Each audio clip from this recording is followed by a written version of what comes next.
Urban local bodies की। तो urban local bodies का हिस्टोरिकल बैकग्राउंड बोलते हैं तो era of urban local governance जो स्टार्ट हुआ था मद्रास म्युनिसिपल कॉर्पोरेशन 1687 में कॉन्स्टिट्यूट हुआ था, उससे इसका ओरिजिन हुआ है। लेटर सिमिलर कॉर्पोरेशन जो है फॉर्म किया गया था कलकत्ता में, और बॉम्बे म्युनिसिपल कॉर्पोरेशन 1726 में। फिर 1882 में लॉर्ड रिपन का रिजोल्यूशन आया लोकल सेल्फ गवर्नमेंट के लिए, जिसने ले डाउन किया democratic form of municipal governance India में। इंडिपेंडेंस इंडिया ने अशर्ड इन किया, Indian independence ushered in new era of local self governance India में। कॉन्स्टिट्यूशन ऑफ इंडिया जो अलॉट करता है local self governance state list को में, ठीक है। 1953 में यूपी गवर्नमेंट जो है उसने डिसीजन लिया कि सेटअप करना है म्युनिसिपल कॉर्पोरेशन बिग 5 सिटीज़ में, जैसे कानपुर, आगरा, वाराणसी, इलाहाबाद एंड लखनऊ, जिसे हम कवल टाउन भी कहते हैं। तो कवल, KAVL, कवल टाउन, इसमें 5 टाउन में म्युनिसिपल कॉर्पोरेशन डिस्ट्रिक्ट लेवल पे सेटअप हुई। 1985 में सेंट्रल गवर्नमेंट ने अपॉइंट किया नेशनल कमीशन ऑन अर्बनाइजेशन, जिसने अपनी रिपोर्ट दी 1988 में। Finally it was the 74th constitution amendment act ने कॉन्स्टिट्यूशनल स्टेटस दिया अर्बन लोकल बॉडीज़ को। की फीचर की बात करेंगे तो 3 लेवल होंगी। नगर पंचायत होगी टाउन लेवल पे, ट्रांजिशनल एरिया के nagar panchayat, municipal corporation smaller area के लिए, म्युनिसिपल काउंसिल स्मॉलर एरिया के लिए, और म्युनिसिपल कॉर्पोरेशन लार्ज एरिया के लिए। तो कॉर्पोरेशन बड़ी होती है, म्युनिसिपल कॉर्पोरेशन, म्युनिसिपल काउंसिल और ट्रांजिशन एरिया के लिए जो है वो होती है नगर पंचायत। तो म्युनिसिपल काउंसिल छोटे एरिया के लिए, म्युनिसिपल कॉर्पोरेशन बड़े एरिया के लिए, और ट्रांजिशन एरिया के लिए जो है वो है नगर पंचायत। ये हो गया अपना कंप्लीट। टर्म है 5 साल का। इलेक्शन, एक स्टेट इलेक्शन कमीशन जो 243 के अंडर कॉन्स्टिट्यूट की गई है, वो इससे इलेक्शन कंडक्ट करती है, स्टेट इलेक्शन कंडक्ट करती है, ठीक है। Superintendence and direction control. Reservation की बात करेंगे तो 1/3 सीट SC ST के लिए मैंडेटरी है रिजर्वेशन, वुमेन के लिए भी है, और चेयरपर्सन रिजर्वेशन है ऑल्सो चेयरपर्सन के लिए भी। फाइनेंस की बात करेंगे तो स्टेट फाइनेंस कमीशन सेटअप किया गया है, जो स्टेट फाइनेंस कमीशन रिव्यू करेगा फाइनेंशियल पोजीशन म्यूनिसपैलिटीज़ की और रिकमेंडेशन देगा for the financial health of urban local bodies. उसके बाद बात करेंगे प्लानिंग की बात करेंगे तो डिस्ट्रिक्ट प्लानिंग कमेटी और मेट्रोपॉलिटन प्लानिंग कमेटी सेटअप की गई है 243 ZD और ZD के अंदर। ZD के अंदर डिस्ट्रिक्ट प्लानिंग कमेटी और ZD के अंदर मेट्रोपॉलिटन प्लानिंग कमेटी। तो ZD के अंदर डिस्ट्रिक्ट प्लानिंग कमेटी, ऑब्जेक्टिव है इसका कंसोलिडेट करना डेवलपमेंट प्लान को जो प्रिपेयर किया गया है पंचायत और म्यूनिसपैलिटी के द्वारा विद इन द डिस्ट्रिक्ट, और प्रिपेयर करना single draft development plan district के लिए as a whole. District planning committee जो है वो कॉन्स्टिट्यूट नहीं की गई है 5th शेड्यूल में। 5th शेड्यूल या not constituted district planning committee जो है 5th शेड्यूल और 6th शेड्यूल में कॉन्स्टिट्यूट नहीं होती है। स्टेट लेजिस्लेचर जो है वो स्पेशल प्रोविजन बना सकते regarding the composition and manner of filling the seats in such committee. State legislature के पास पावर है। मिनिमम 4/5 जो है पूरे मेंबर जो है डिस्ट्रिक्ट प्लानिंग कमेटी के वो इलेक्टेड होते हैं, ठीक है। मिनिमम 4/5 ऑफ द मेंबर जो डिस्ट्रिक्ट प्लानिंग कमेटी है shall be elected by and from the elected member of panchayat at a district level and municipalities with in the district. तो 4/5 member जो है वो इलेक्टेड होंगे और 1/5 जो है वो नॉमिनेटेड होंगे। उसके बाद मेट्रोपॉलिटन प्लानिंग कमेटी ZE में है 243 ZE, ये ड्राफ्ट प्रिपेयर करते हैं मेट्रोपॉलिटन एरिया के लिए एज अ होल, ठीक है। मेट्रोपॉलिटन एरिया जो होता है एरिया होता है जिसकी पॉपुलेशन 10 लाख से ज़्यादा होती है। इसमें 1 और मोर म्यूनिसपैलिटीज आती है और पंचायत आती है, जो स्पेसिफाइड किया गया है by the governor. State legislature जो है वो प्रोविजन बना सकती है regarding the composition and manner of filling the seat such committee में। और 2/3 मेंबर जो होते हैं वो इलेक्टेड होते हैं। 2/3 मेंबर इलेक्टेड होते हैं, उसमें 4/5 थे डिस्ट्रिक्ट प्लानिंग में, इस पर 2/3 है। उसके बाद बात करेंगे टाइप ऑफ अर्बन गवर्नमेंट, बात करेंगे तो म्यूनिसिपल कॉर्पोरेशन, पहला म्यूनिसिपल कॉर्पोरेशन, ये urban local governance biggest urban area में होते हैं।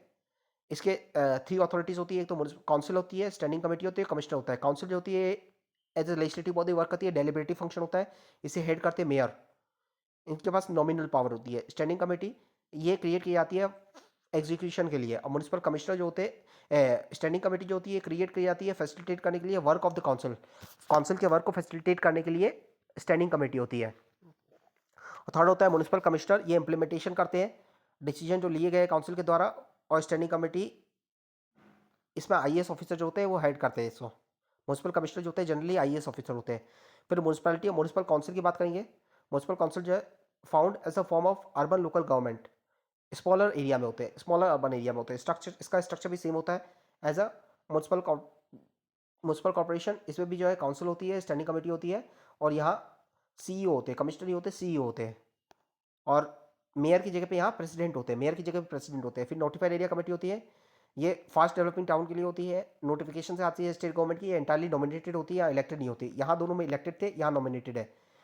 चौथा है टाउन एरिया कमेटी, ये टाउनशिप स्मॉल टाउन के लिए होती है, इसके पास लिमिटेड सिविक फंक्शन होते हैं। फिर है कैंटोनमेंट बोर्ड होते हैं, इसका एडमिनिस्ट्रेशन सिविलियन पॉपुलेशन का एडमिनिस्ट्रेशन कैंटोनमेंट एरिया में मिनिस्ट्री ऑफ डिफेंस के अंदर आती है, ये क्रिएट की गई है सेंट्रल गवर्नमेंट के द्वारा, स्टेटरी ये बॉडी है, ये कैंटोनमेंट एक्ट 2006 से कॉन्स्टिट्यूट करी जाती है। फिर टाउनशिप है, ये पब्लिक सेक्टर इंटरप्राइज जो है, जहाँ जहाँ लार्ज पब्लिक सेक्टर इंटरप्राइज है वहाँ सिविक कम्युनिटीज़ जो होती है उनके स्टाफ की सिविक कम्युनिटीज़ के लिए कॉन्स्टिट्यूट की जाती है। ये हेड किए जाते हैं टाउन एडमिनिस्ट्रेटर के द्वारा, जो अपॉइंट किया जाता है पब्लिक इंटरप्राइज के द्वारा। पोर्ट ट्रस्ट, ये पोर्ट एरिया में स्टैब्लिश की जाती है एक्ट ऑफ पार्लियामेंट से, ये इलेक्टेड और नॉमिनेटेड मेंबर इस पे दोनों होते हैं। स्पेशल पर्पस एजेंसी होती है, इनका फंक्शन स्पेशल फंक्शन होता है, एरिया बेस्ड नहीं होती है, स्पेशल फंक्शन बेस्ड होती है। ये स्टेट गवर्नमेंट जो अपने एक्ट से इस्टेब्लिश करती है, ऑटोनोमस बॉडी होती है, इनका फंक्शन अलॉटेड होता है जिसपे ये इंडिपेंडेंटली वर्क करती है। इम्पैक्ट की बात करेंगे अर्बन गवर्नेंस के, इसने इस एक्ट का इम्पैक्ट की बात करेंगे तो सबसे पहले इसने रिकॉग्नाइज किया अर्बन लोकल गवर्नेंस को as a third tier governance, political representation बढ़ा, जेंडर एम्पावरमेंट हुआ, इंडिपेंडेंस आई, इंडिपेंडेंट म्यूनसिपल इलेक्शन हुए, इंट्रोडक्शन हुआ वार्ड कमेटी का, रिफॉर्मेशन हुआ म्यूनसिपल फाइनेंस का, रिफॉर्म किया इसने म्यूनसिपल फाइनेंस को रिफॉर्म किया है।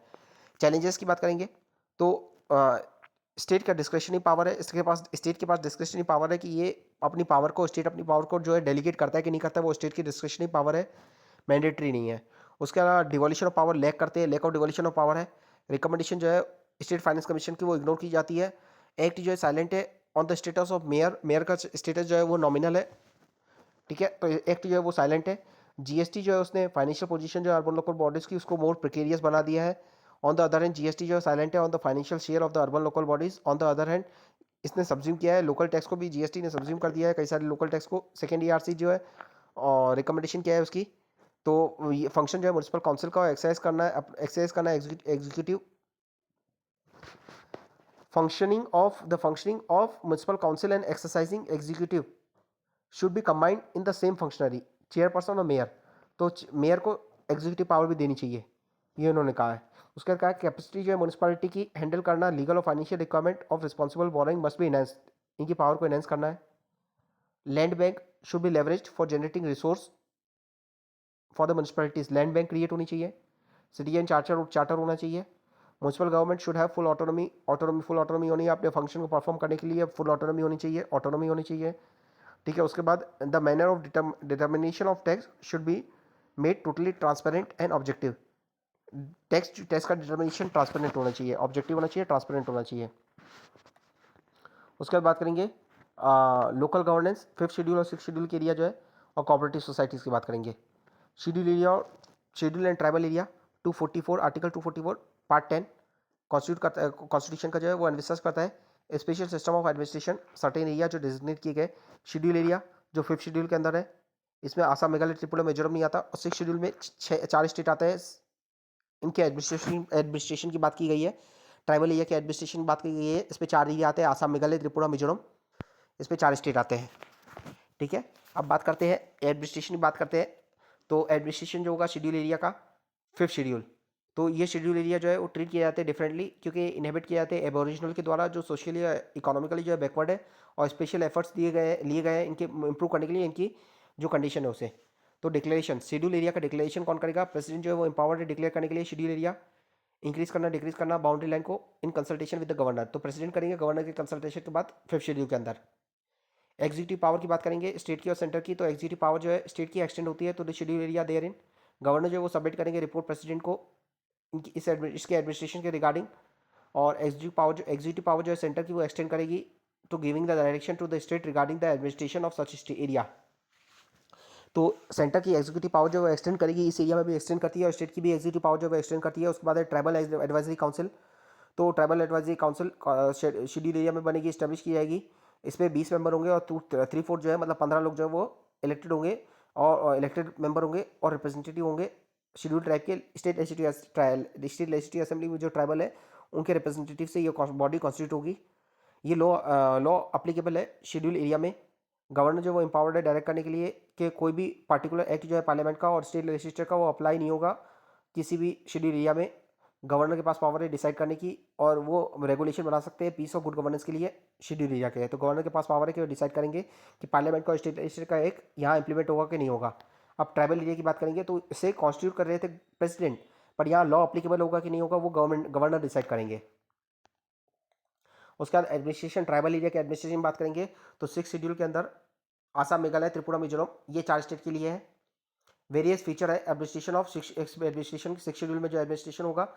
ट्राइबल एरिया जो है 6 शेड्यूल में, इसमें आसाम, मेघालय, त्रिपुरा, मिजोरम आता है, ठीक है।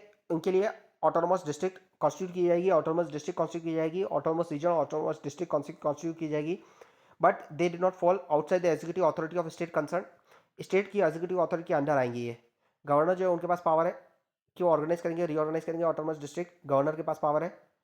अगर डिफरेंट ट्राइब जो है ऑटोनोमस डिस्ट्रिक्ट में है तो गवर्नर जो है वो डिवाइड कर सकते हैं डिस्ट्रिक्ट को सेवरल ऑटोनोमस रीजन में।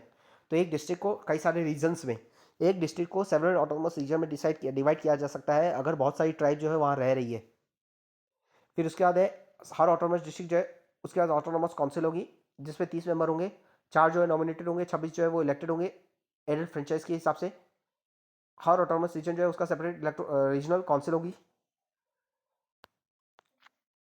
उसके बाद जो इलेक्टेड मेंबर जो है वो होल्ड ऑफिस करेंगे 5 साल के लिए, और नॉमिनेटेड मेंबर जो है वो होल्ड करेंगे office during the pleasure of governor.